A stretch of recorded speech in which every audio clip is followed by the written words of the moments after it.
can I love you? 그대는 알아요. Pengertian perkembangan bahasa. Beberapa para ahli mengungkapkan pendapatnya mengenai perkembangan bahasa. Yang pertama adalah Sinolungan dan Semiawan.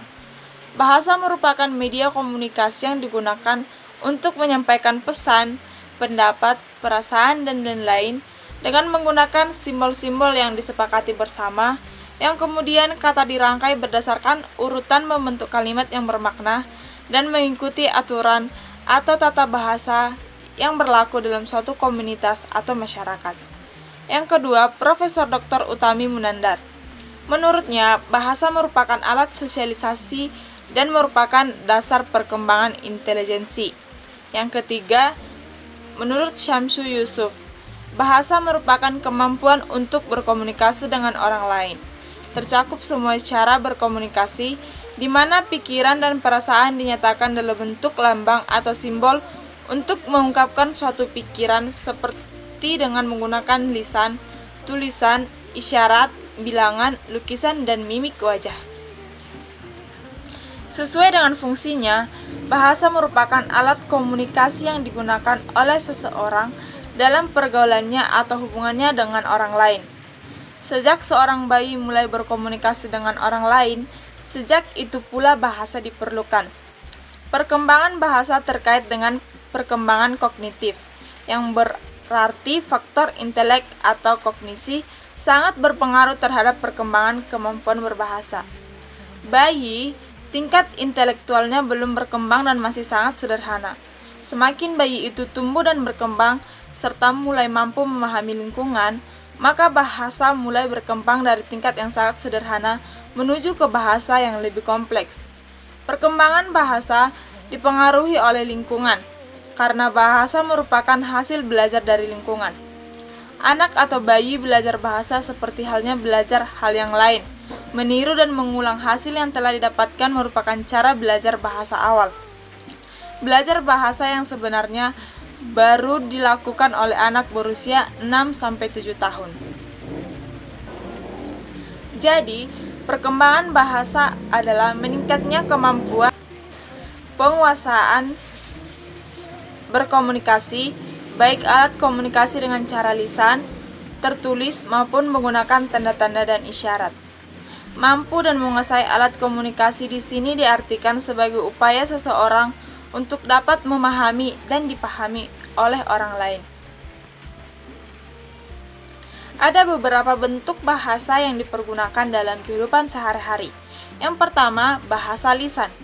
Bahasa lisan merupakan bahasa primer dan bentuk bahasa yang paling efektif untuk berkomunikasi dan paling banyak dipergunakan dalam kehidupan sehari-hari. Yang kedua, bahasa tulisan. Bahasa tulisan merupakan bahasa sekunder yang digunakan dengan memanfaatkan media tulis. Pengungkapan ide, pikiran, dan perasaan dilakukan dengan menyusun huruf-huruf sebagai unsurnya. Huruf-huruf tersebut tersusun menjadi kata dan kalimat yang merupakan ekspresi diri pikiran atau perasaan yang akan disampaikan.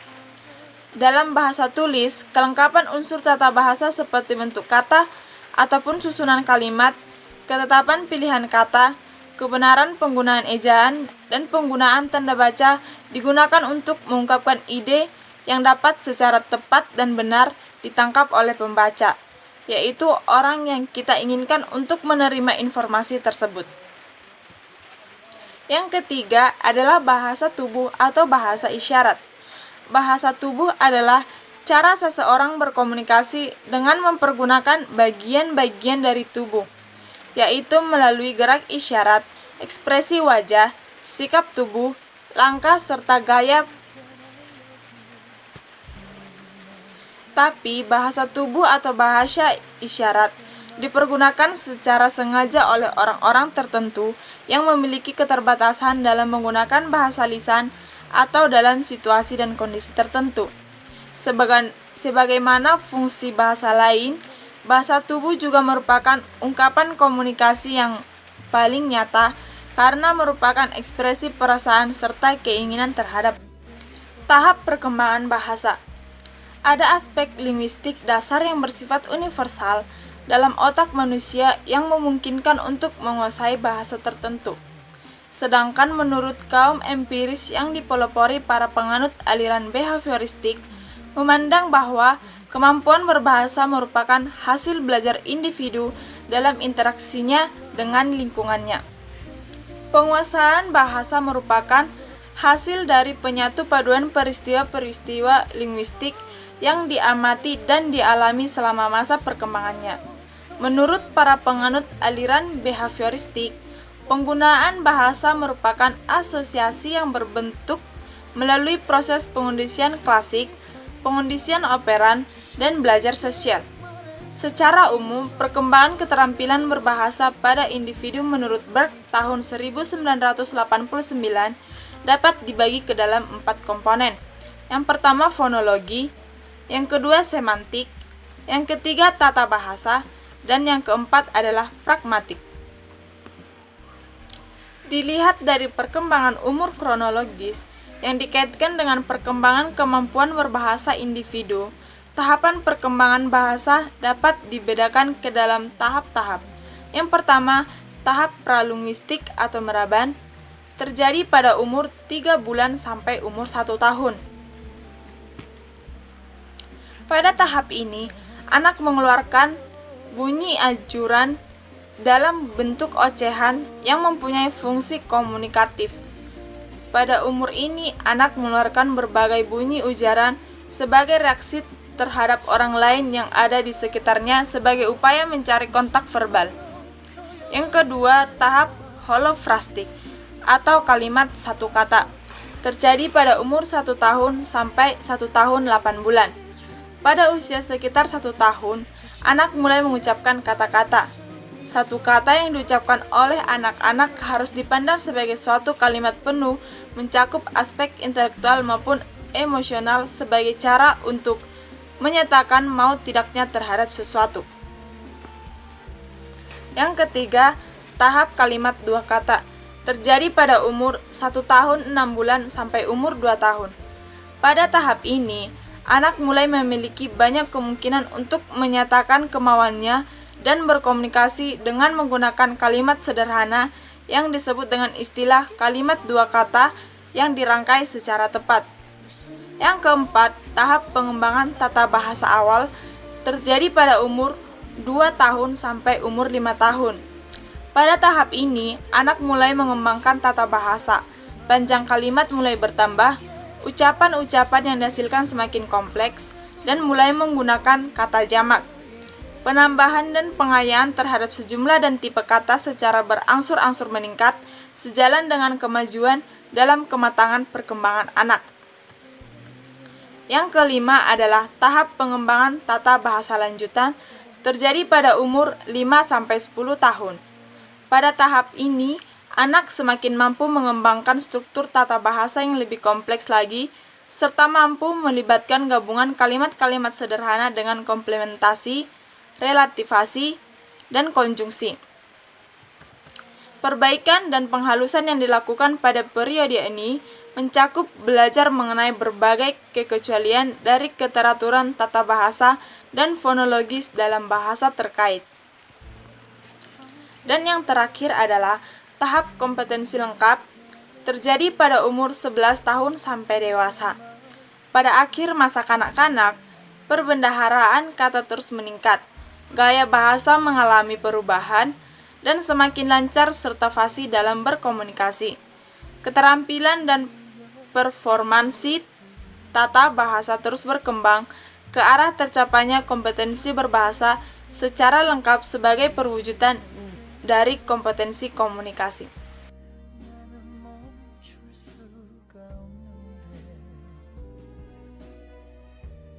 Selanjutnya C.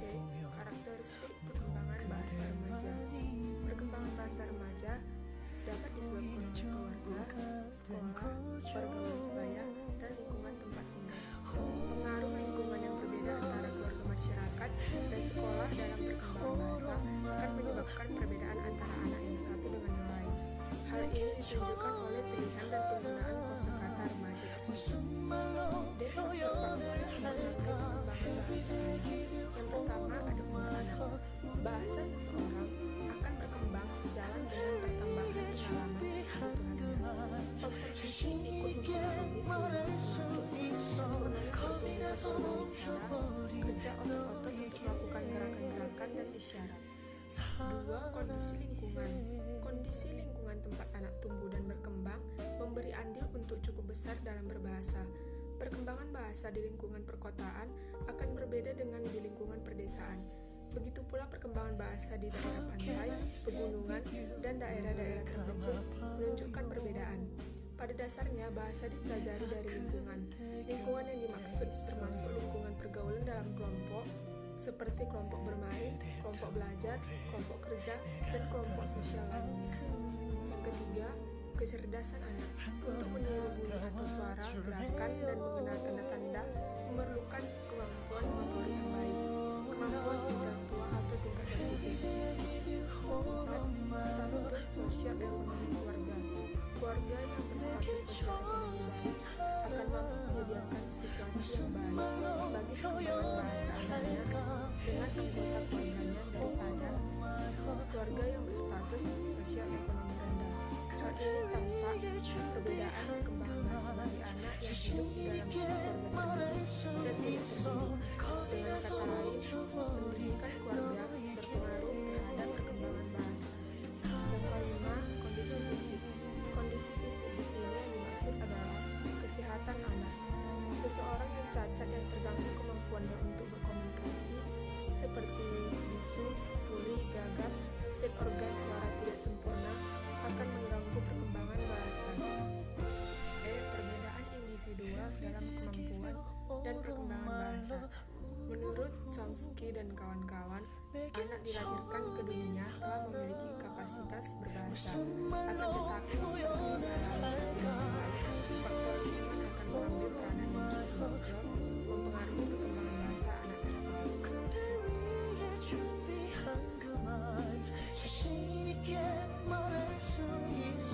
Materi selanjutnya yaitu hubungan kemampuan berbahasa dengan kemampuan berpikir. Berpikir pada dasarnya merupakan rangkaian proses kognisi yang bersifat pribadi atau proses informasi yang berlangsung selama munculnya respon. Dalam proses berpikir, digunakan simbol-simbol yang memiliki makna atau arti tertentu bagi masing-masing individu. Manifestasi dari berpikir manusia adalah berbahasa. Aktivitas berpikir individu sesungguhnya dibantu dengan menggunakan simbol-simbol verbal atau hukum tata bahasa guna menggabungkan kata-kata menjadi suatu kalimat yang bermakna. Berapapun seseorang dalam berpikir tidak mengeluarkan kata-kata secara eksplisit, melainkan hanya di dalam hati, sesungguhnya ketika proses berpikir itu terjadi juga menggunakan bantuan bahasa. Hanya saja bahasa yang digunakan hanya dilafalkan dalam hati. Secara rinci dapat didefinisikan sejumlah faktor yang mempengaruhi perkembangan bahasa, yaitu yang pertama kognisi, yang kedua pola komunikasi dalam keluarga, yang ketiga jumlah anak atau anggota keluarga, yang keempat posisi urutan kelahiran, yang kelima kedwibahasaan atau bilingualisme. Materi selanjutnya yaitu proses perkembangan bahasa peserta didik. Secara garis besar, tahapan perkembangan bahasa pada anak dapat kita bagi menjadi reflexive vocalization, babbling, layering, echolalia, dan true speech. Tahapan-tahapan umumnya perkembangan kemampuan berbahasa seorang anak yaitu yang pertama, refleksi vocalization. Pada usia 0-3 minggu, bayi akan mengeluarkan tangisan yang masih berupa refleks. Yang kedua yaitu babbling. Pada usia ini, lebih dari 3 minggu, ketika bayi merasa lapar atau tidak nyaman, ia akan mengeluarkan suara tangisan. Yang ketiga yaitu laying. Di usia 3 minggu atau sampai 2 bulan mulai terdengar suara-suara, namun belum jelas. Yang keempat yaitu echolalia. Di tahapan ini, yaitu bayi menginjak usia 10 bulan. Ia mulai meniru suara-suara yang didengar dari lingkungannya, serta ia juga akan menggunakan ekspresi wajah atau isyarat tangan ketika ingin meminta sesuatu. Yang kelima, true speech. Bayi mulai dapat berbicara dengan benar. Saat itu usia anak sekitar 18 bulan. Sementara Tarigan 2020 halaman 246 sampai 251 menjabarkan perkembangan bahasa menjadi beberapa tahapan. Yang pertama yaitu tahapan meraban atau pralinguistik pertama. Pada tahap meraban pertama, selama bulan-bulan awal kehidupan, bayi menangis, mendekut, mendengung, menjerit, dan tertawa. Yang kedua yaitu tahapan meraban atau pralinguistik kedua. Tahapan ini disebut juga tahapan omong kosong. Tahapan kata tanpa makna, yaitu tahapan meraban kedua ini biasanya pada permulaan kedua tahun pertama kehidupan anak. Anak-anak tidak bisa menghasilkan suatu kata yang dapat dikenal, tetapi mereka berbuat seolah-olah mengucapkan kata-kata yang mereka sesuai dengan pola suku kata. Yang ketiga yaitu tahap holofraistik atau tahap linguistik pertama. Tahap ini dimulai sekitar usia 1 tahun. Akan tetapi justru pada saat ini tahap-tahap perkembangan linguistik berhenti lalu dihubungkan dengan usia secara terpercaya. Yang keempat yaitu ucapan-ucapan dua kata. Tahap linguistik kedua ini biasanya dimulai menjelang hari ulang tahun kedua. Tetapi seperti yang telah dikatakan dahulu, terdapat sejumlah variasi perseorangan di antara anak-anak normal. Anak-anak memasuki tahap ini dengan pertama kali mengucapkan 2 holofrase dalam rangkaian yang cepat. Misalnya, anak menggunakan holofrase mata dan mama mungkin menunjukkan kepada bola mata dan ikut oleh jendela sebentar lalu kepada mama. Makna akan terlihat dari urutan mata mama. Yang kelima yaitu tahap 3, pengembangan tata bahasa. Usia yang merupakan saat keluarnya anak dari tahap 2 sangat berbeda-beda. Ada anak yang memasuki tahap 3 pada usia 2 tahun, ada pula yang masih tetap menggunakan ucapan 2 kata secara eksklusif sampai melewati hari ulang tahunnya yang ketiga. Selama tahap ketiga, anak-anak mengembangkan sejumlah sarana ketatabahasaan. Panjang kalimat mereka bertambah, tetapi hal ini tidaklah begitu penting karena ucapan-ucapan mereka semakin bertambah rumit. Yang keenam yaitu tahap keempat, tata bahasa menjelang dewasa. Tahap keempat, anak-anak mulai dengan struktur tata bahasa yang lebih rumit. Banyak di antara yang melibatnya gabungan-gabungan kalimat sederhana dengan komplementasi, relativitas, dan konjugasi. Yang ketujuh yaitu kompetensi lengkap.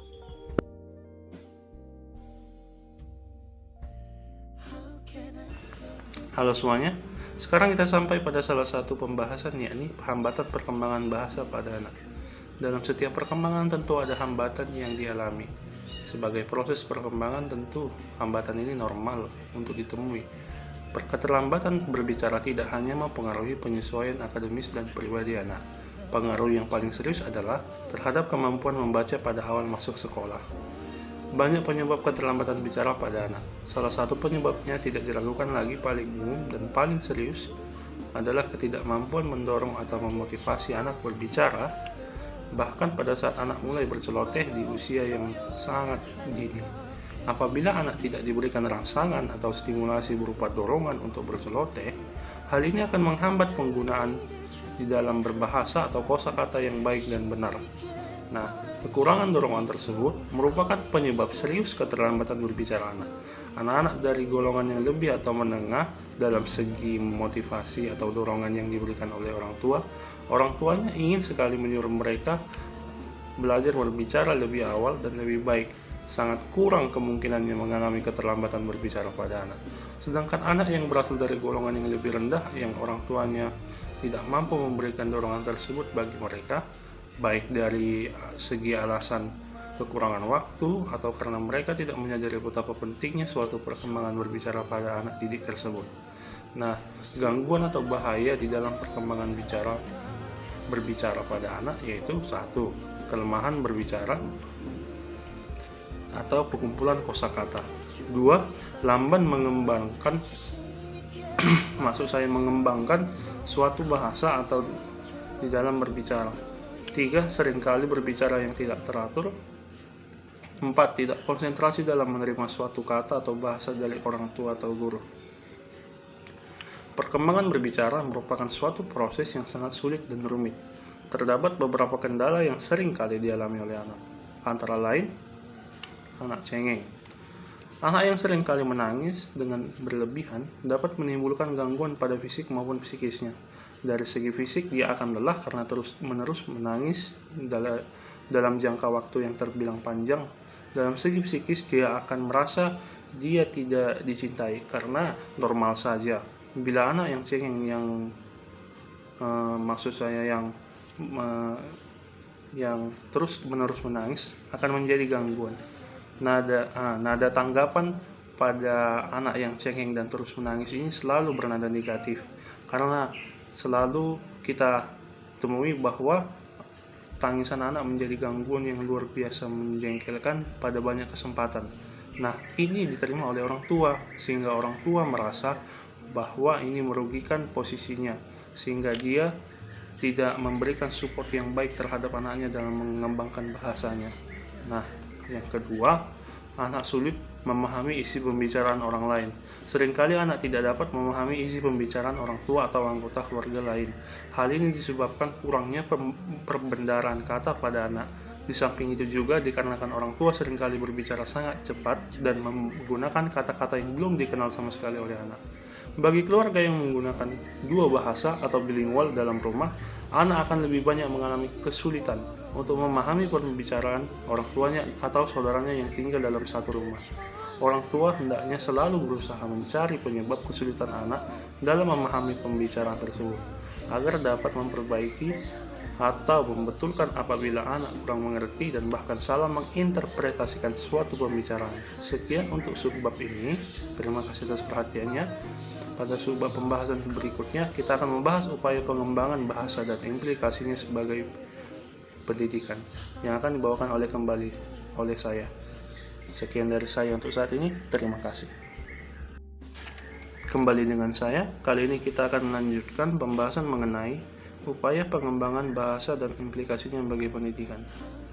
Jika perkembangan kemampuan berbahasa merupakan konvergensi atau perpaduan dari faktor bawaan dan proses belajar dari lingkungannya, intervensi atau campur tangan pendidikan yang dilakukan secara terencana dan sistematis menjadi sangat penting. Dengan hanya mengandalkan faktor bawaan yang diturunkan oleh orang tua adalah keputusan yang tidak bijaksana karena hasilnya yang kurang memuaskan. Intervensi pendidikan melalui proses belajar dari lingkungan dapat diupayakan dengan memberikan kesempatan seluas-luasnya bagi berkembangnya bahasa secara optimal. Lingkungan yang dapat memberikan kesempatan bagi anak untuk belajar dan berlatih mengembangkan kemampuan bahasa perlu dikembangkan secara maksimal, baik dalam lingkungan keluarga, sekolah, maupun masyarakat. Agar kemampuan berbahasa remaja dapat berkembang secara optimal sejak dini, anak perlu diperkenalkan dengan lingkungan yang memiliki kemampuan berbahasa yang variatif atau beragam. Situasi yang menunjang perkembangan bahasa juga perlu diciptakan dan dikembangkan oleh para guru di sekolah. Di sisi lain, masyarakat perlu memberikan dukungan yang bersifat kondisi psikologis dan sosiokultural bagi perkembangan bahasa remaja. Lingkungan keluarga, sekolah, maupun masyarakat sangat perlu menciptakan suasana yang dapat membesarkan hati atau mendorong anak atau remaja untuk berani mengkomunikasikan pikiran-pikirannya. Cara demikian akan sangat membantu perkembangan bahasa remaja untuk mereka leluasa dan tidak dihantui oleh kecemasan dan ketakutan untuk mengkomunikasikan apa saja yang dipikirannya.